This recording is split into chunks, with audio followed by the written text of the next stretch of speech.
Hey, you guys, welcome to this week's episode of the Pantry Chat Food for Thought. This week, we are talking with special guest, Bevin Cohen, who is just releasing a book called Herbs in Every Season. Now, Bevin's been a guest here on the Pantry Chat before. He is a super knowledgeable gardener, herbalist, just about everything else on a homestead. And I just love getting to have him on. I know you guys love him too. But I got so interested in this topic of herbs for every season when I saw his book out that I thought, oh, this would be a really great one to talk about. Instead of trying to learn everything all at once about herbs, learning them seasonally and taking advantage of what we have seasonally around us. I just love that idea. So we're going to be diving into that with Bevin in just a couple moments. But first, I want to say thank you to today's Pantry Chat sponsor, Irish Eyes. Irish Eyes is a small-scale, family-owned organic farm established in 1989 and dedicated to organic farming and organic practices.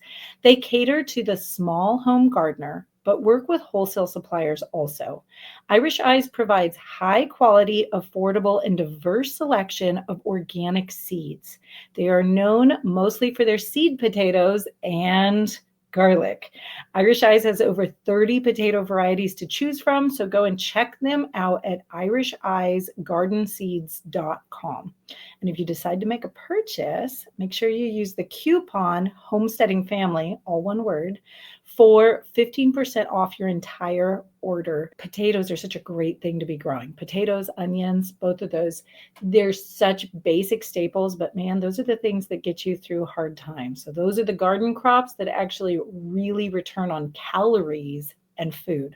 So make sure you go check out Irish Eyes at irisheyesgardenseeds.com. And don't forget your coupon code Homesteading Family. Okay, so we're going to be jumping right in here to our guest today, to talking to him about this growing herbs in every season. Hey, Bevin, thanks for jumping in with us today. Oh my gosh, thank you so much for having me here today.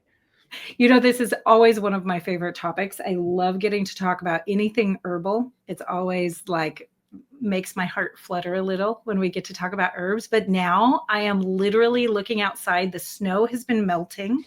I can see the ground and I have herbs popping up.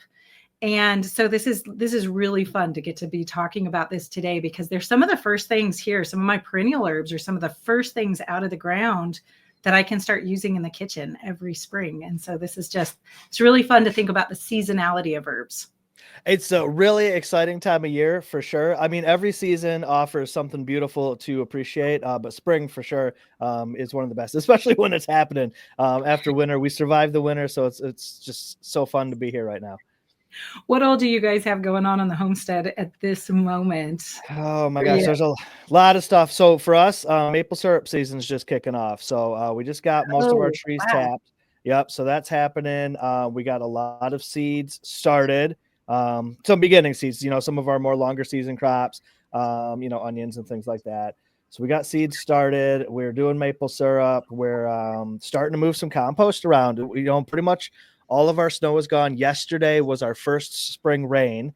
I mean, who knows if it's going to hold, it's Michigan, right? But we're going to get some work done as fast as we can while it's out here so we can appreciate it. But it's been gorgeous, and I've just been so thankful to get back out there. I don't care how wet my socks get. I am just happy to be outside. That's the truth. It's like all winter you spend this time like dreaming of getting your hands in the soil and that feeling of like the warm earth. And then you get to this time of year and you're like, you want to get your hands in the soil, but the whole scenario changes because you're like, and now I have to go fast because, spring hits and you go from dreamy spring where everything's perfect and you're like sipping coffee in the sunshine sort of a thing to like reality spring, which is like your to-do list just got way longer than your day. And so go. You got it. And it just keeps going. It like kind of snowballs. It just rolls and rolls and it gets busier and busier and it never stops. So this moment right now that we're in, like the calm before the storm, is like the perfect moment. you know, when we're still dreaming, we're starting to get active, and we're in that like little cool space right between those two things. It's a really special time of year for sure. This is dangerous time for me because this is where I want to start buying plants.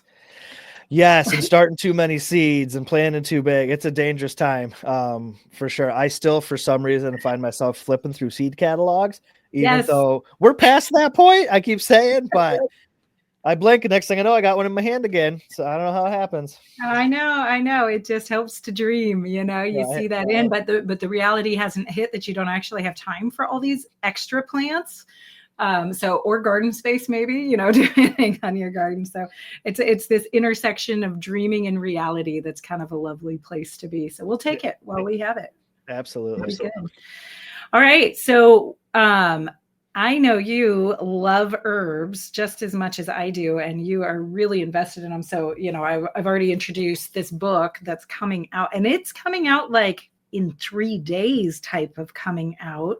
Right now, you can get it on pre-order. So just right now, let's tell people, where can they get this book before we even dive into the conversation? Because I know people want it. The best place to get the book, of course, it's available anywhere, but the best place is going to be right through us at smallhousefarm.com. If you pre-order the book in the next 3 days before it's actually out, not only do you get the book, but when it ships out, it's going to ship out with packages of herb seeds right from our garden, and you get 6 months free membership in our Patreon. So there's a lot of perks for pre-ordering the book for sure. Oh, that's really cool. Okay, so you want to jump on this right away when you're hearing this, and make sure you grab it, because this book goes from pre-order to just normal available in about 3 days. So you only have 3 days to grab all of those extra bonuses. So we'll put that link down below for you guys, or in the show notes, so that you can just hit that button and go grab this. But first, before we dive into the actual idea of the seasonality of herbs, let's talk about herbs and their different uses, because they're not just medicinal. They have a lot of different purposes. So let's talk about that for a second. Well, sure. You know, I mean, obviously herbs are medicinal, and we really dig into that in the book a lot, but herbs are also something that we're going to utilize in the kitchen, of course. The culinary applications, you know, that flavor. Herbs are, so to speak, the spice of life, right? So we're going to be able to utilize a lot of flavor that way and enhance our culinary creations utilizing herbs. But herbs are great sometimes for remediating the soil. Sometimes herbs are great for bringing pollinators into the garden. Some of our herbs work really well as cover crops, so they're going to be great for companion planting. You know, herbs really do a lot of things for us out there. And one of the greatest things I think about growing herbs is, for the most part, they're very simple to grow. Herbs are very forgiving. A lot of them tolerate poor soil, right? So herbs is a great place for anybody who's just getting into gardening. Start with herbs, and you're really going to see some success right away in that first season. So for me, I mean, herbs are like the perfect garden plant, you know, for sure. I love, so many of our herbs are either perennials, where they just come back by themselves year after year, or they're really easy self-sowing annuals, where they set down their own seed. And so they kind of almost act like a perennial. They just grow from seed all by themselves every single year. And I love that element of herb gardening, in that, you know, you spend the time, you spend the energy of getting it established in your garden once, and then it's just sitting there for you. And herbs are, so many of the herbs are not just good for one of those uses that you talked about. They're good for a bunch of them. They do 4 or 5 different things all at the same time. And they're just sitting there waiting for you whenever you need them. And if you don't need them that season, they just grow happily, go through their life cycle. And then, you know, they're there again the next season when you might need them. And to me, that's like the ultimate garden insurance policy, right? Yeah. You know what? Like you said, even if you're not going to use the herbs, they look beautiful, right? So just as a beauty, and and just a splash of color out there is really nice. One of the things that we try to touch on in the book, so we really cover what you said there, how herbs are good for medicine, they're good for in the kitchen, they're good as all these things. When Timber approached me to write this book, they first wanted me to write a strictly medicinal herb book. And I thought, well, we're going to be doing everybody a disservice. Honestly, that's not realistic. As an herbalist, as somebody who is, I'm fully immersed in herbs on the day-to-day, it's not just medicinal. It's all of these other things.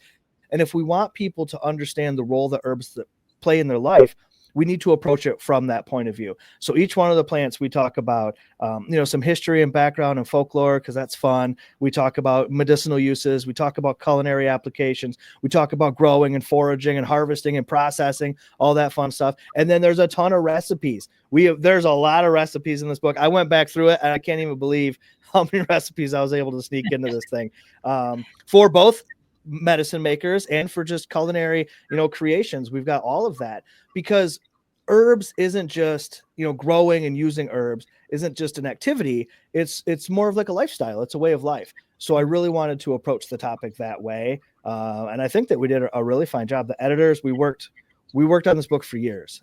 This is the book out of all the books, this is, I think, my 10th book now that we've published. And this is the one that's got the most time and effort put into it. We really spent years really crafting this message to make it as useful as possible for everybody. Yeah, I really think it is too. And I love how accessible it is. I think, we'll get into this maybe a little bit more, but one of the big challenges of herbalism, or even outside of medical herbalism, like getting to know herbs and all their different uses, is the overwhelming amount of information there is out there. And when you approach something in a seasonal manner, it automatically shrinks that down, right? Because right now, then we're talking about what's right here, right now, not everything. When you go pick up, let's say, an herbal manual that assumes that you're buying your herbs from some source online, you're completely disconnected with the idea of seasonality and what's happening here in front of you, what's out in your yard, what's applicable right now. But when you look at anything in a seasonal way, herbs being absolutely no different, it really shrinks down that amount of information that you're dealing with to like right now. What is right now? So you don't have to learn 100 herbs. Instead, you've got the 5 to 10 that are important at this moment, or that are doing something at this moment, or harvestable, or setting beautiful flowers, or whatever it is. And it just shrinks that learning curve down. Absolutely. I love that. When we decided to approach the book from the seasonal aspect, the underlying message I was trying to get across to the reader was this idea of relationship with plants. In all of my teachings and all of my writing, I really try to focus on this idea of understanding the relationship that we have with the natural world. And so I wanted to approach that from a seasonal aspect, because as the plants change through their seasons, we change through the seasons of a year. We're going to change through the seasons of our life, however we want to look at that. So the way that we work with and interact with herbs is going to change as well. But the point that you're making here, I think, is fantastic, that when we take herbs as a concept and break it down into these seasons, it does make it easier to digest. We can see this is what these plants are doing right now in this moment, and we don't need to think about all of these other things. Let's just, like I said, be here now.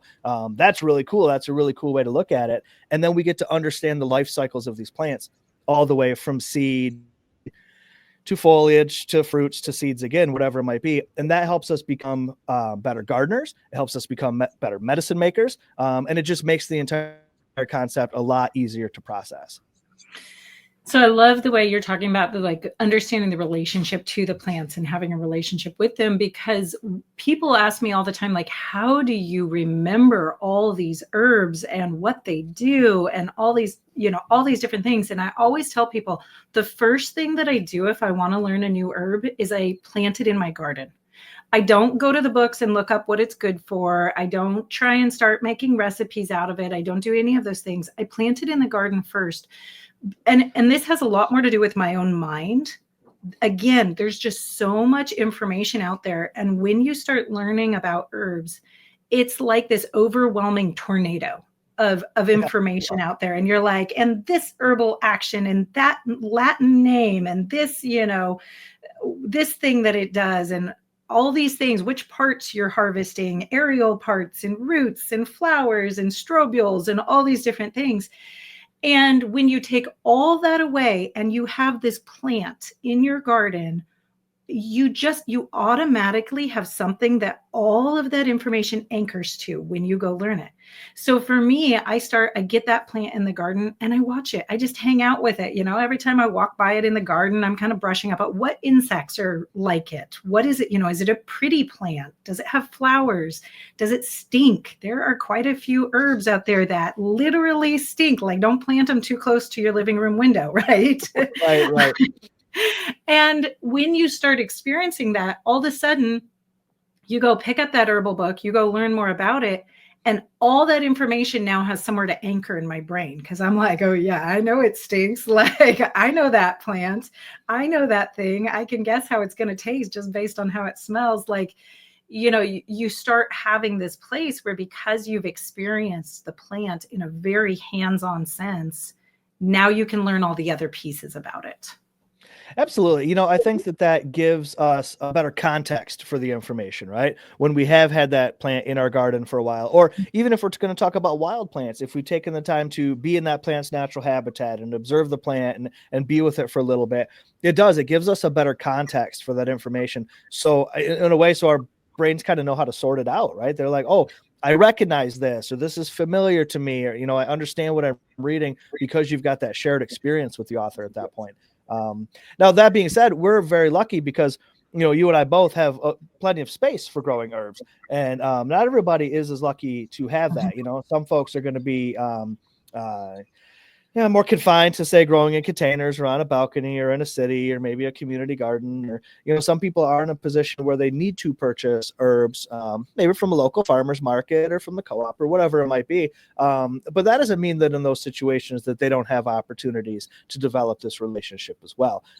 Most certainly in a container garden or on a balcony, you could grow all sorts of wonderful plants and still have that almost exact same experience, really, on a smaller scale. But even folks that have to purchase herbs still have that opportunity to experience the aromas and the flavors and the nuances that these herbs can bring to their culinary creations. So there's still a chance to do that. And I think it's just as important in those cases to see that and realize that and take advantage of that opportunity to do that. So any way that you have to bring herbs into your life, you should be doing it, right? Yeah. I love that. That's really good. So let's talk about actually growing herbs in the seasons and in the different seasons. What, are there things that we need to think about? Do we need to approach that differently? Well, sure. So I was thinking about like the winter season, and for some of us, like myself, and maybe you as well, right? In the wintertime, we're buried in snow. So we're not really going to be doing a lot of gardening out there. But that doesn't mean that herbs and growing herbs even still can't be a part of our life.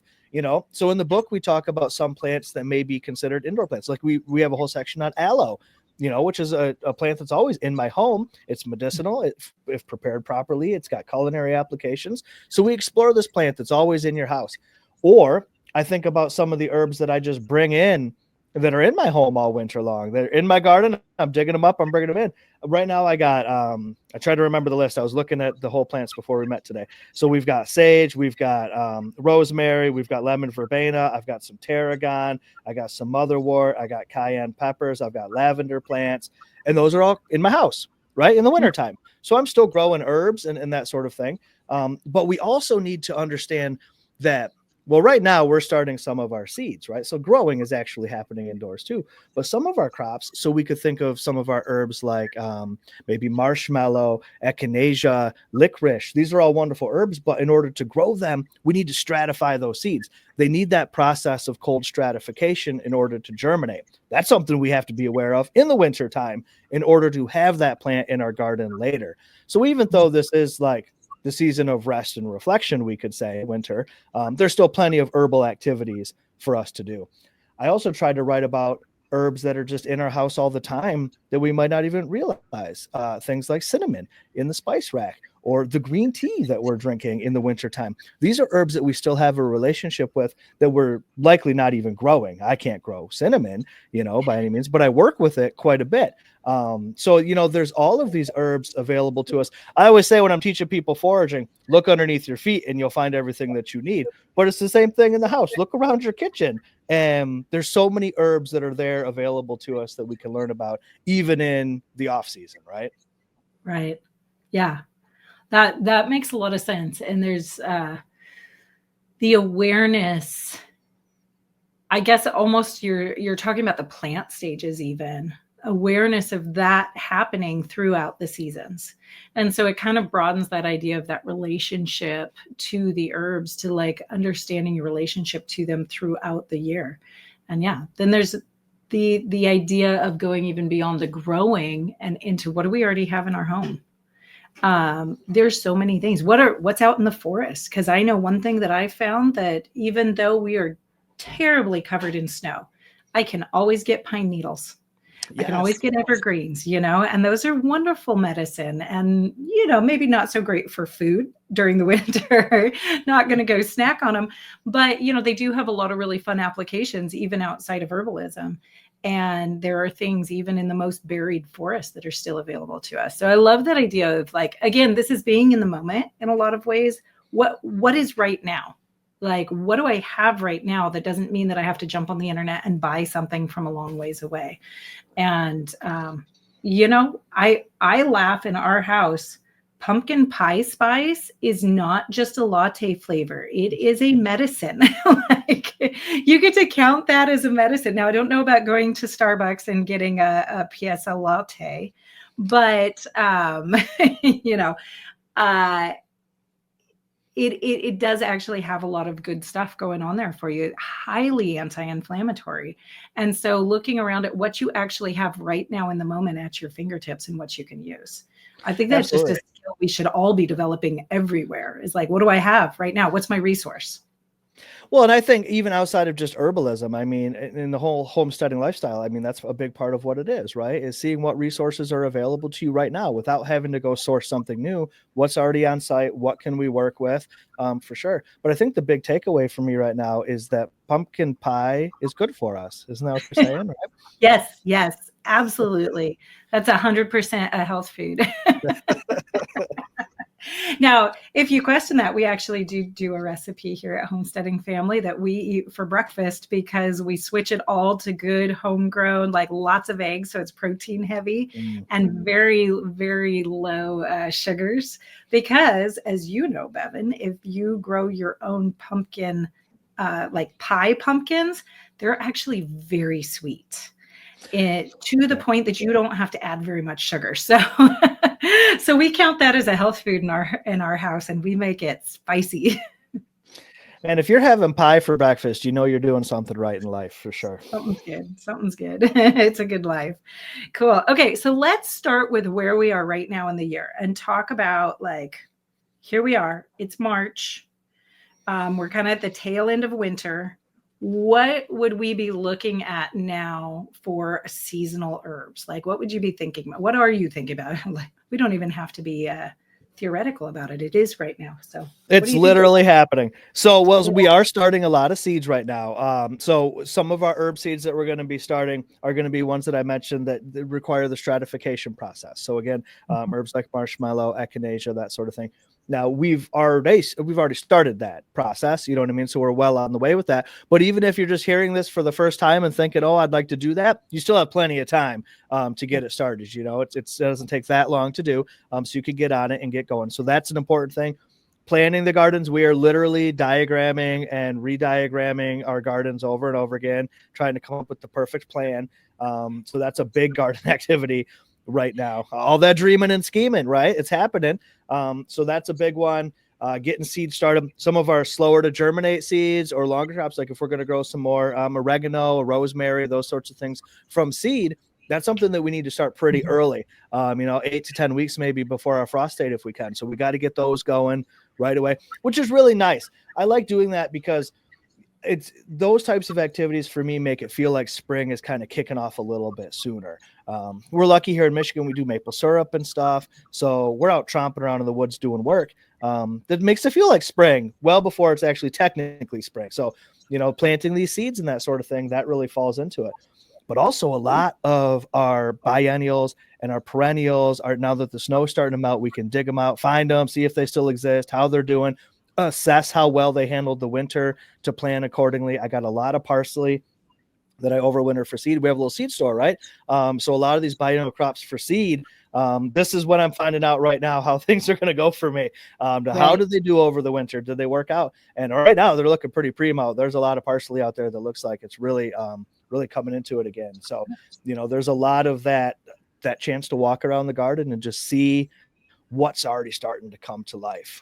So it's a really exciting time of year for sure, but it is getting busy because we're already planting seeds. And once you start planting those seeds, that doesn't stop for quite some time. So it's a busy time of year, but even in this cusp between winter and spring, it's a lot of herbal activities already happening. For sure. It's awesome. It's exciting. It's exciting to see the seeds of this next season already getting going. It's pretty cool. I know for us, we're kind of at the same point where our snow is receding. Like our actual main crop garden is still completely covered in snow, but my terraces that are out front in a really sunny aspect, they're almost completely free of snow. And my herb garden now is almost completely open because it's, again, in the front of the house where it's really protected and really great spot. And as I start seeing soil, I am seeing a lot of different herbs that are already up and going. I am always surprised at those wild violets. Those things are up and flowering before the snow's even gone. Like it'll be sitting right next to a pile of snow and you're like, oh, it's pretty, it's there, but I'm already seeing chives up and, definitely chickweed is out there in like big quantity. It doesn't seem to care what the temperature is. It just kind of keeps chugging along. And as soon as the snow melts off it, it's just like, okay, here we go. So, we've got a lot of things actually popping up. What are the herbs that you find that you're actually like using when it comes to spring or harvesting? Okay, sure. So, parsley is going to be one of them coming right up. We're going to start harvesting some parsley very soon. Even the ones that were overwintering for seed, there's a lot of that. We can still eat quite a bit of that before it starts to flower, which is really nice. Chickweed, that's another fine example, actually, as a matter of fact, especially for us in the areas kind of our compost where we set up our compost. It's kind of up on a little bit of a hill. So anyways, the snow runs off that a lot faster. That soil is exposed sooner. And like I said, that chickweed, boom, it's ready. I could probably go out there and pick some for a sandwich right now. You know what I mean? So that's a really good one. Nettles are starting to come up soon. That's a really big one for us. We eat a lot of nettles around here. We use them in the apothecary as well, of course. But it's a big spring food for us. So that will be showing its face pretty soon, hopefully. I really enjoy young dandelion plants. Those are really, really nice too. I love to pop those guys up and eat them. That's a really fun spring treat for sure.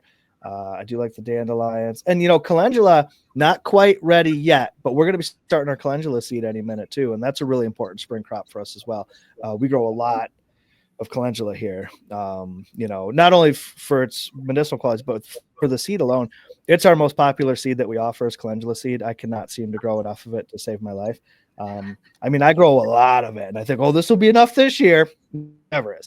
You know what I mean? So that's one that we plant a lot of. So that a lot of our spring becomes calendula focused for a minute. Well, I'll tell you, people are always asking like, what are the top 5 herbs that I should plant in my garden? And that always feels like a trick question to me because I think there's a lot more to consider than just that question. But when I'm forced to answer that question, calendula is always at the top of that list because if you have skin or eyes or lymph glands or like babies or children or any of those things, or if you want pollinators or beautiful flowers that are going to last through the season or, healthier hair and scalp, like the list just goes on and on and on. It is so useful medicinally. It doesn't taste super awesome. I got to say, like, you don't really want it in your salads, particularly. Not that you couldn't put it in there because technically it is edible, but sure. It kind of tastes a bit healthy for most of us, I think. It's got that interesting, like emollient texture. One thing I like to do with calendula though is I'll kind of utilize it like someone might use like safflower or saffron or something. I like in rice to add a nice color to rice. That's a fun way to do it. That. Yeah, yeah, that would make a lot of sense. And and then it's just beautiful. As soon as it starts flowering, it just kind of flowers right through the season. It doesn't really matter if it gets cold or frosts in the fall. It just kind of keeps chugging along until the snow takes it out. And it's like, Man, what a great ally to have around. You just can't go wrong with having that plant there. So I can understand why people want to buy the seed from you, because it's like, just put it everywhere. Just sprinkle it all over the place. You won't be sorry. That's it. So we do, we'll do a big patch of it. We do rows of it, that sort of thing, just for production. But we'll also take it and we'll just tuck it into the corners of raised beds and a little bit here and there, because just those little bursts of color, it's just such a happy, fun plant. And over the years, we've kind of collected different varieties of calendula and we've kind of let them interbreed and such. So there's a lot of diversity. There's all these different colors. Some of them are double blooms. It's just such a fun plant to grow.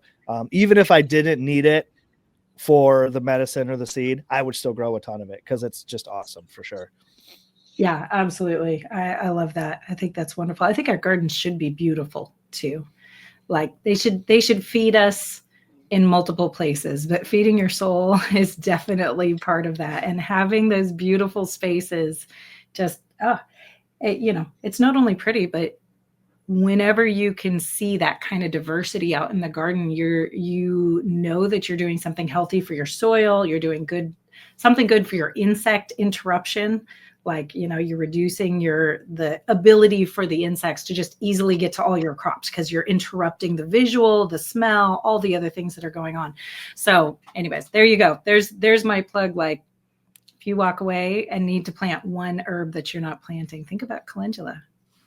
I know where you can get really good seed. I like that. I'll second that. Okay, so as we move into summer, what are some of your top plants that you're thinking about?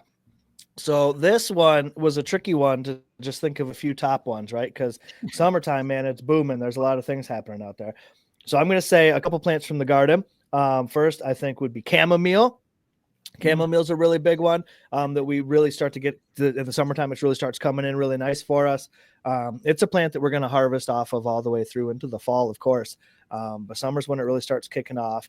We grow German chamomile, so it's an annual, the taller annual plant is what we grow here, and it will reseed.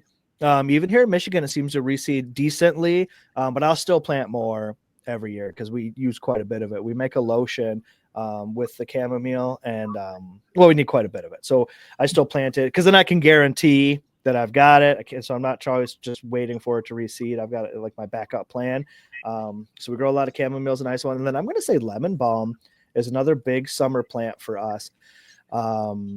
I love lemon balm, and we use it for so many different things. In the book, we actually make a lemon balm shiitake stuffing, which was going to come into play, I guess, in the fall, most certainly, which is really delicious. But I'll even take some lemon balm and gather it up and make like a pseudo lemonade with it.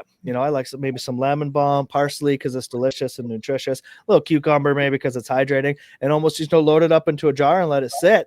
And then when you come in from work, coming from the garden, you've got this very flavorful, very delicious, incredibly hydrating drink, which is really, really nice. So that's a big one for me, lemon balm. When Elijah, my oldest son, he's now 15, when he was really little, he got really into lemon balm, and it was lemon balm, lemonade every day. This kid, he'd come home as soon as he got home from his friend's house, wherever he was at, he's like, gotta make some lemon balm.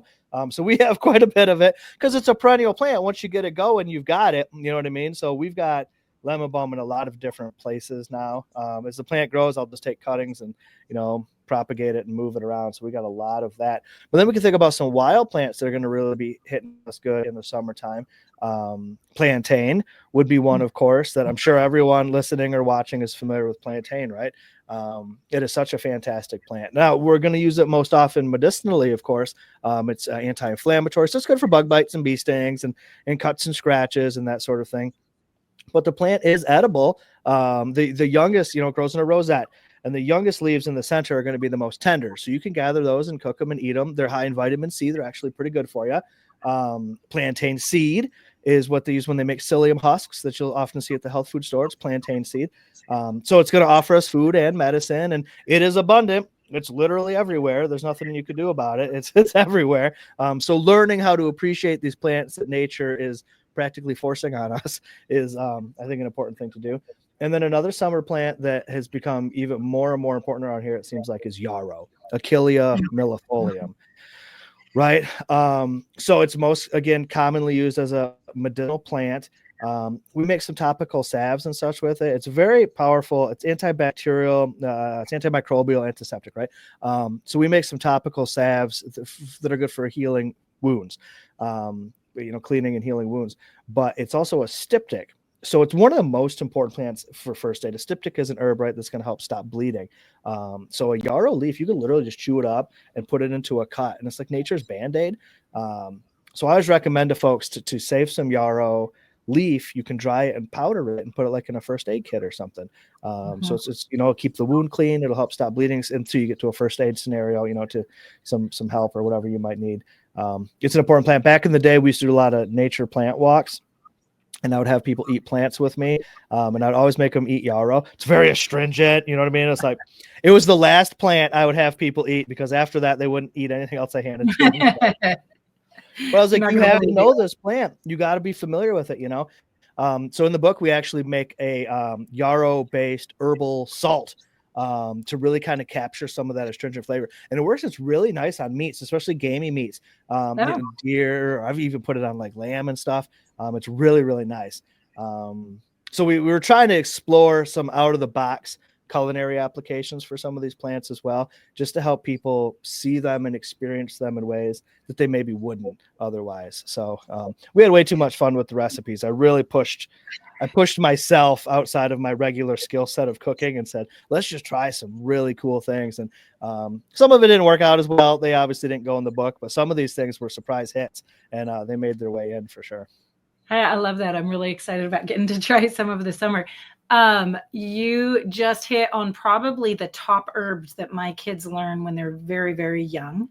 The first herb, most of my 3-year-olds can identify plantain and handle little scrapes and cuts and stings and things like that by themselves out in the yard. It's just a really early thing for them. But then the lemon balm, something my kids discovered years ago. Now, I got to say, this works better with lemon verbena. Okay. But I don't often have lemon verbena in the garden. And so the lemon balm, what I found is I will plant stevia plants right next to the lemon balm plants. And the kids will grab a leaf of lemon balm and a little bit of stevia, and they will eat that. And they're like, oh, it's like a lemon candy to them. Oh. So, we're not real big on candy in our house. We don't do a lot of candy, but the kids love the concept of it, right? Sure, right.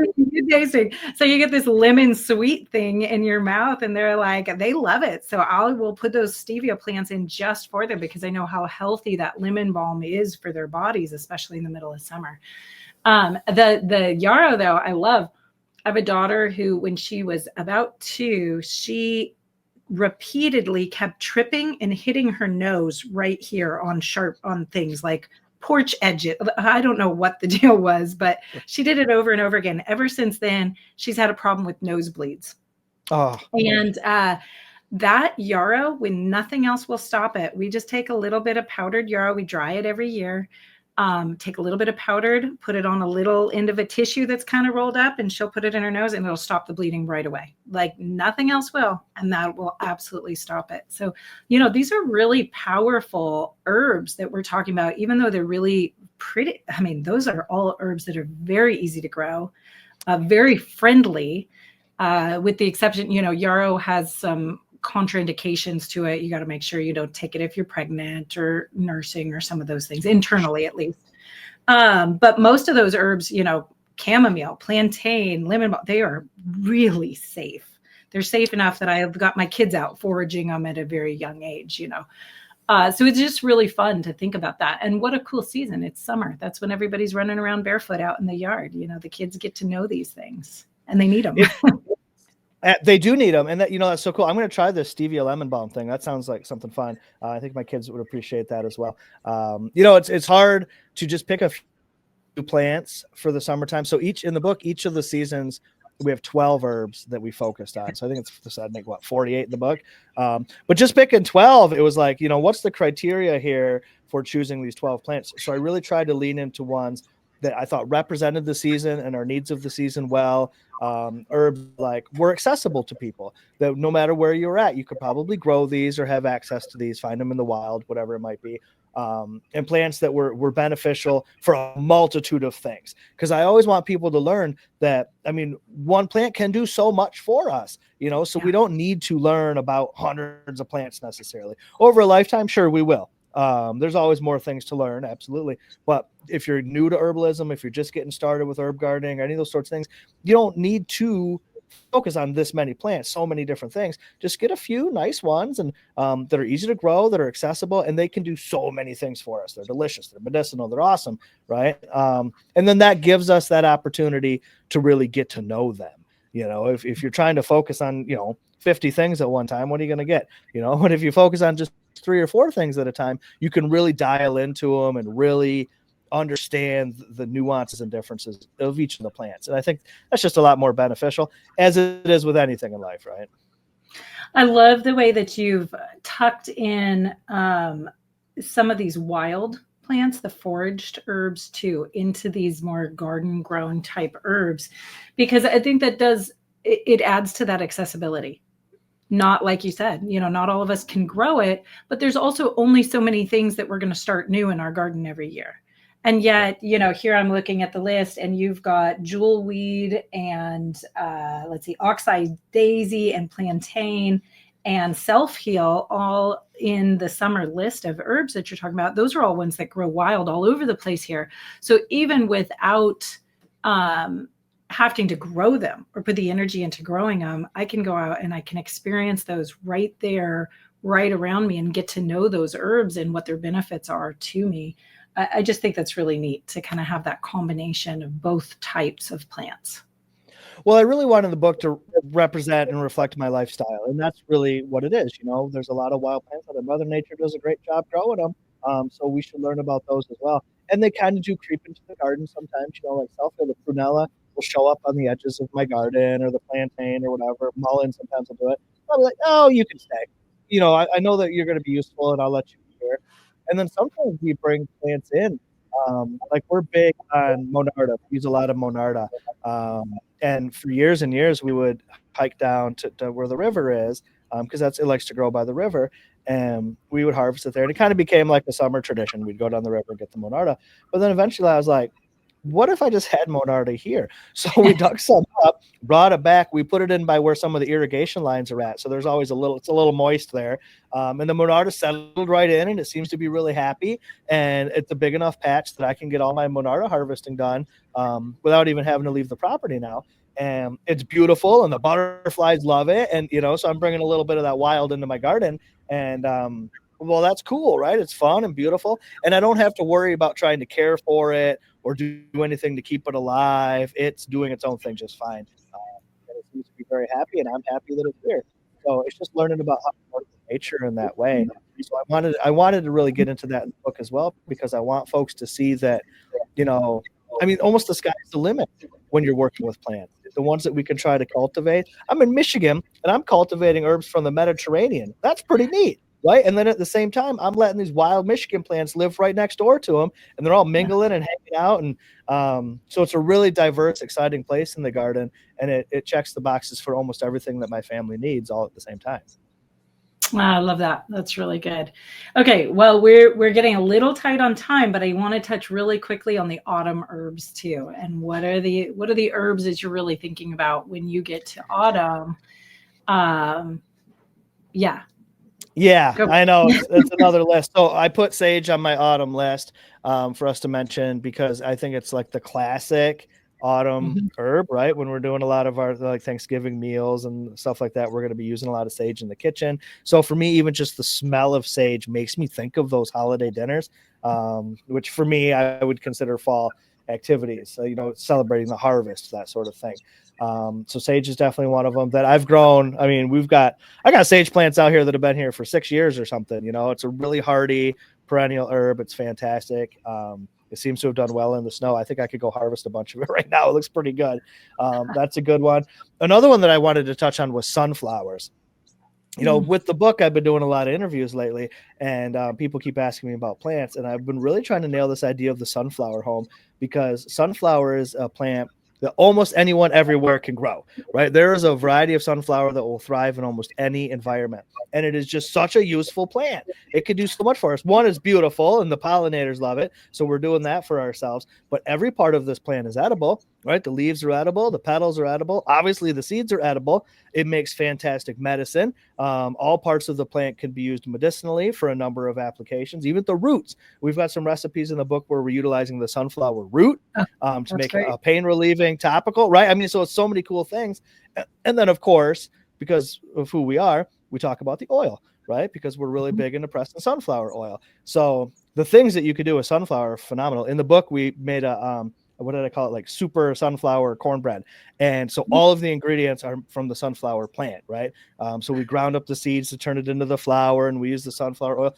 We actually decorate the top of it with sunflower petals. Very beautiful. You know, it's very beautiful. It's delicious, wildly nutritious. And the whole thing grew right in my garden. So that, you know, that was kind of a fun thing to work on. I love that idea. Let me throw one more sunflower at you, because this is one that I've been playing with, is that the petals of the sunflower actually make your hair shiny. Oh, that's interesting. I know that you can use the petals to make like an astringent topical. It's good for acne as a face wash, but to make your hair shiny is probably pretty cool too. Yeah, so you can definitely do like an herbal wash that you rinse through, like an after rinse that you run through your hair, and it actually helps to add shine to your hair. So, you know, cosmetic is another one that we like to throw in there, and the uses of herbs, right? And that's a good one. Absolutely. Yes. And if I was going to make that, I would add a little thyme and rosemary to it, both of which are also really good for the hair and scalp as well, right? Love it. And then my last fall plant, I guess, because I know we're short on time, I'm just going to say coriander because I love it. Okay. And now it's reseeding itself. It's coming up right now. It's spring. I got coriander. It struggles in the fall or in the summer, excuse me, because it's so hot. But then we do a big fall crop of it, and it really does well for us. The cilantro, and it produces a lot of the coriander seed, which is important to us as a seed business. Sure, it's a useful spice, and there's just a multitude of medicinal benefits as well. So it's, again, one of those plants that many people grow. Some people struggle with, so we've got a lot of tips in the book to help you work through the coriander farming. But then all these different cool ways that you can use this plant, likely in ways you've never experienced before. So like I said, we really tried to make it accessible, but also kind of push the boundary of experience to get people excited, to get people inspired. Really, I'm trying to inspire folks to say, oh, man, if Bevin's doing this, this is great. What can I do next? And then push that boundary even further and really experiment and get out there and try new things and experience all of the wonders of the natural world through the lens of seasonal herbalism. I just totally love that. I think this is going to be a really fun year. We're going to get to try out a ton of your fun recipes, because this is something I'm always trying to connect the kids with. So being able to take all of the things we're growing, get into the kitchen, get into the salad bowl, get into the whatever it is that we're going to do, and actually, you know, taste it and touch it and use it and feel it. Like, that is the way that you learn about herbs. That is just it. You can read all day long, but until you actually start picking something and putting it somewhere, doing something with it, it's just head knowledge. It's not actually practical, and it's not doing anything for you.